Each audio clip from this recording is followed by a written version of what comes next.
Alica je monodramski projekt ekipe in dramske igralke Tine Vrbnjak.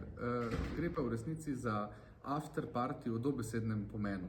Gre za after party komemoracije dramske igralke, ki raziskuje, kako se je znašla na tej komemoraciji in kako je pravzaprav umrla med eno zadnjih vaj za prihajajočo premiero.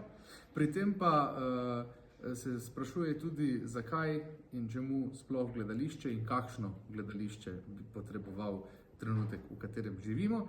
Pri tem pa na izjemno duhovit in atraktiven način odgovarja in razkriva številne skrivnosti gledališča in zakulisnega sveta gledališča in pozicije človeka v gledališču. Tako da vabljeni na predstave v mesecu marcu, da skupaj s Tino Vrbnjak in skrivnostnimi gosti, ki se z njo sprehajajo skozi čudežno deželo, spoznate skrivnosti gledališča.